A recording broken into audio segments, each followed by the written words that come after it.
अस्सलाम वालेकुम रहमतुल्लाह। शहीर सियालवी आपसे मुखातिब हूँ। आप लोगों के सामने पिछले 3-4 दिनों से एक पेपर का स्क्रीनशॉट गर्दिश कर रहा है सिंध यूनिवर्सिटी का, जिसमें एक कैरेक्टरलेस आदमी मिर्ज़ा कादियानी का नाम एक MCQ में लिखा हुआ था, जिस पे मुसलमानों के जज्बात काफ़ी मजरूह हुए, लेकिन किसी ने प्रैक्टिकली कोई स्टेप नहीं लिया इसके सोल्यूशन के लिए। और बजाय इसके कि हम इस पे सियासत करते या हम जो है वो कोई और काम करते, हमने यही बेहतर समझा जो थ्रू प्रॉपर चैनल था कि इसका सोल्यूशन भी निकाला जाए, रिजल्ट ओरिएंटेड चीज़ भी हो, और जिससे मुसलमानों को, पाकिस्तानियों को फ़ायदा भी हो। हमारी ये जो जनरेशन यूनिवर्सिटी में पढ़ रही है, इसको भी फ़ायदा हो, जो मुस्तकबिल के फ़ौजी अफसर हैं या मुस्तकबिल के इंजीनियर हैं, डॉक्टर हैं, सियासतदान हैं या वकील हैं, इनको कुछ सीखने को मिले यहाँ से कि यार असल मामला क्या है। क्योंकि हमारे निसाब में तो ख़त्म नबूवत जो है ये निसाब का हिस्सा रखा ही नहीं गया, बहुत ही मुख्तसर सा करके रखा जाता है आधे पेज तक।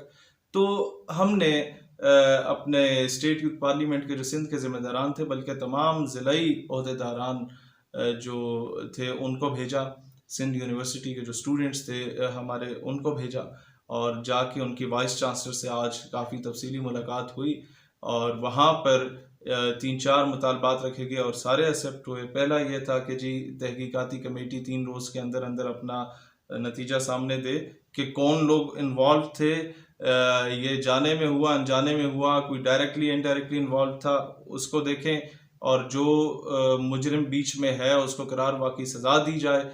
नंबर 1 ये अप्रूव हुआ मुतालबा हमारा। दूसरा ये हुआ कि जनाब यूनिवर्सिटी की जो एडमिनिस्ट्रेशन है वो जो मुसलमानों के जज्बात मजरूह हैं उस पर एलानिया तौर पे माफ़ी मांगेगी वीडियो मैसेज के। अच्छा, तीसरा ये कि क्योंकि ये बेसिक शऊर लोगों को दिया ही नहीं गया आज तक, लिहाजा आज ये भी तय किया गया कि सिंध यूनिवर्सिटी में 3 रोज़ा शऊर ख़त्म नबूवत सल्लल्लाहु तआला अलैहि वसल्लम के नाम से कोर्स करवाया जाएगा तमाम स्टूडेंट्स को, और उसमें स्टेट यूथ पार्लियामेंट अपना रोल प्ले करेगी।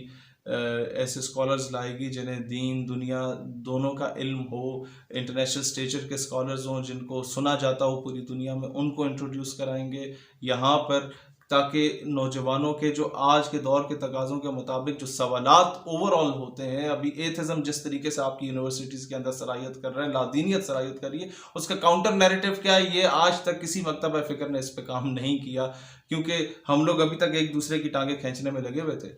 लिहाजा जो बेसिक कंसर्न है इस वक्त स्टूडेंट्स का, वो और ख़त्म नबूवत की इम्पोर्टेंस के बारे में 3 रोज़ा वहाँ पर वर्कशॉप, एक कोर्स कराया जाएगा जिसमें यूनिवर्सिटी के वाइस चांसलर, प्रोफेसर्स, लेक्चरर्स और स्टूडेंट्स सब मौजूद होंगे। ये बेस है जिस पे हमने आज तक फोकस नहीं किया। हमने मस्जिद में भी तकरीरें की, मदरसों में भी जाके तकरीरें की, लेकिन वो हुब्बुल वतनी का जो एक स्पार्क था और वो जो इस्लाम से मोहब्बत का एक स्पार्क था, वो हम यूनिवर्सिटीज़ और कॉलेजेस में वो शम्मा इन नौजवानों के दिलों में फरोज़ा करने में कहीं ना कहीं नाकाम ज़रूर रहे हैं। तभी हमारे सिस्टम में वो तड़प मौजूद नहीं रही। आज तक निसाब तालीम हमारा हाईजैक रहा, and the least what you can do for your country वो ये है कि मैं तो 8 साल दरवाजे खटखटाता रहा तमाम एजुकेशनल बोर्ड्स के, HEC के, एजुकेशन मिनिस्टर्स के, कि यार हमारा तालीमी निसाब जो है वो हमारी कौम पे इतना एहसान कर लो कि हाईजैक हो चुका हमारा तालीमी निसाब, इस कौम की शनाख्त उससे वापस लौटा दो। और वो शनाख्त क्या है कि आप सिंड्रेला पढ़ा लेते हैं, मिस्टर चिप्स पढ़ा लेते हैं, कि कैथरीन मर गई तो ये भी मर गया, आपने वो ऑलिवर ट्विस्ट भी पढ़ा दिया, आपने शेक्सपियर भी पढ़ा दिया, बहुत अच्छी बात है। मोहम्मद बिन कासिम को भी पढ़ा दो, टीपू सुल्तान को भी पढ़ा दो, नूरुद्दीन जंगी को भी पढ़ा दो, सलाहुद्दीन अयूबी को भी पढ़ा दो, सैयदना खालिद बिन वलीद को भी पढ़ा दो, वाक़िया करबला भी पढ़ा दो। ये चीजें कम से कम उन्हें अपनी हिस्ट्री का पता हो। They should be proud of their history, they should be proud of their religion, they should be proud of their nation as well. लेकिन नहीं,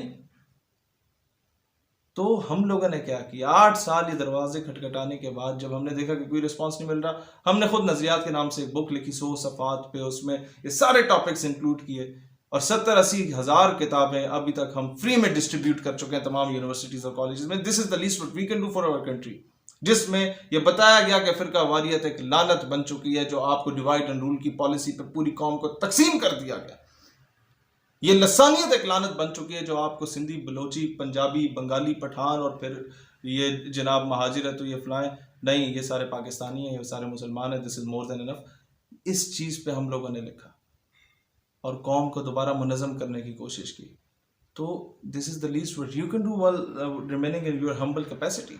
تو اس طرح کے کام کریں تمام نظریاتی لوگ تاکہ اس کے کوئی پازیٹیو ریزلٹس نکلیں. اس طرح کے معاملوں پہ لوگوں نے سیاستیں چمکائی ہیں، پریکٹیکلی کسی نے نہیں کیا. تو اب پریکٹیکل کرنے کا وقت ہے. پاکستان ہمیشہ زندہ باد.